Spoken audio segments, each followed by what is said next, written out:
Okay, so in this video I want to give you a tour of where our new dog is going to live.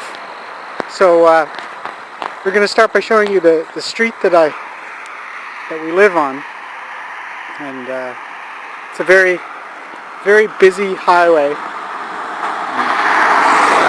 There's pretty much cars going along it all the time, so you don't want a dog out running on these roads. In fact, we find animals, particularly skunks, dead on the highway here all the time. So definitely not a spot we want the dog to go near. Now, we don't have any particular fencing around our yard. And as I pan here, you're going to see a little bit of our house there and our garage. So I'm going to take you down this way. And again, in terms of fencing, we have to consider options that might make sense there. Would it be like an invisible fence, or what we might want to do at some point down the road? Okay, so I'm taking you down our driveway.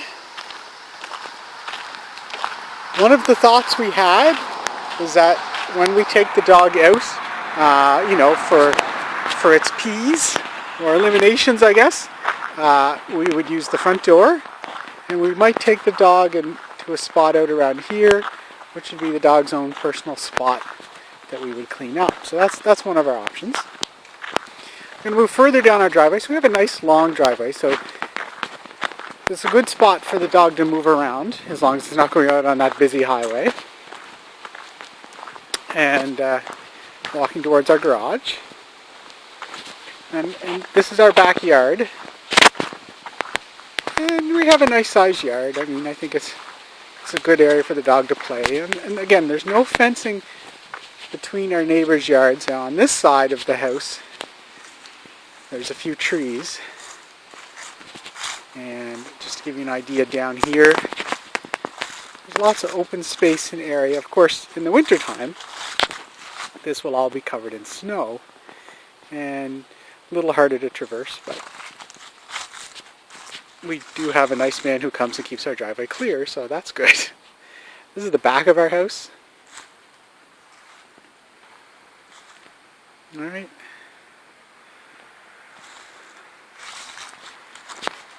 So this would basically be our new dog's home. We're going to walk towards the back door, and let's head in.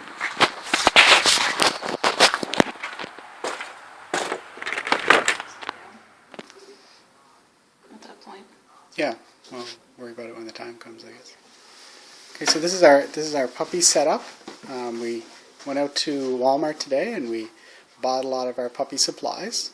So this is an overview of what we got. So we're going to start with our cage. So we chose a metal framed cage over a plastic cage. We think it gives more visibility and more light, and it's easier for our puppy to see us when it's in there.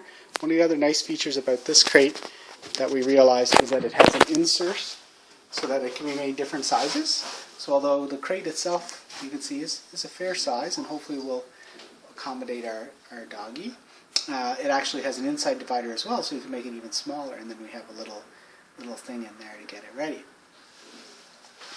So some of the supplies that we've purchased, we'll go through. Let's see, we have pretty regular, ordinary tennis balls. We had a lot of luck with these with our last dog. That really liked to throw and fetch them. So and they're not squeaky. We avoided any squeaky toys. We're not big fans of squeaky toys in our house, so we don't have any squeaky toys. We have very small collar and leash. I mean, I think these were a medium size? Small size, but these are just meant to accommodate as she's a puppy or he's a puppy, and kind of went with some star colors. There was a little vote on that. We have a rope here, sort of, that the dog can pull on. Now, again, this is something that we had before with our last dog. It seemed to be very popular with our last dog. Nice little play toy, non-squeaky. Again, this is a Kong toy. This is another thing that we had a lot of luck with. We went with a pink one because we're guessing at this point it's probably going to be a female dog. And what's really neat about these is you can fill them with different kinds of treats. We like to use peanut butter, and the dog can have a lot of fun trying to get at the peanut butter inside the toy. So it's a little treat.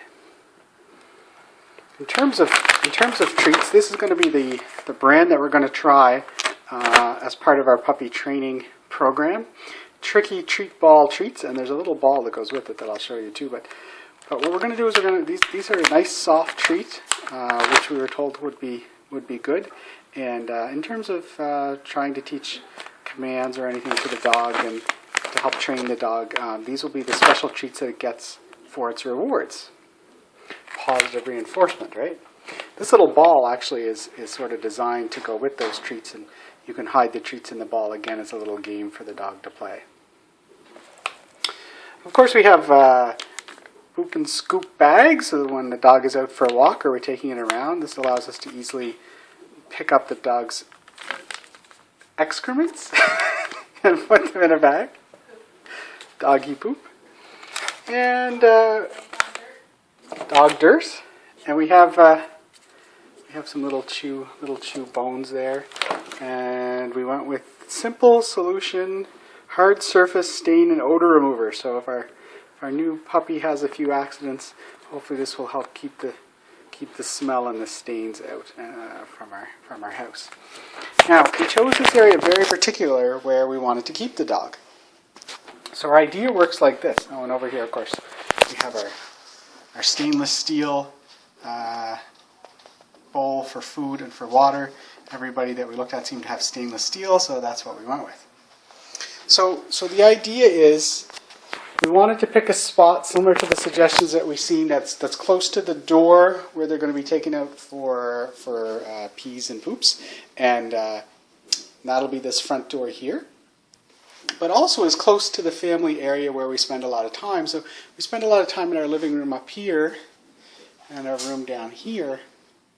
And the idea would be when the dog is a puppy and is alone during the day, it will be sort of locked in there at the front and a similar little child gate at the back. So it'll still have, a good freedom of area to go around here during its time. It will still see us when we're around, and then when we let it out, it has easy access to run around and see us and not feel, alone. So we think this will work better than our previous way of doing it. And the previous spot that our old dog used to be in, it didn't really get a chance to see us very often, and it was close to our other back door.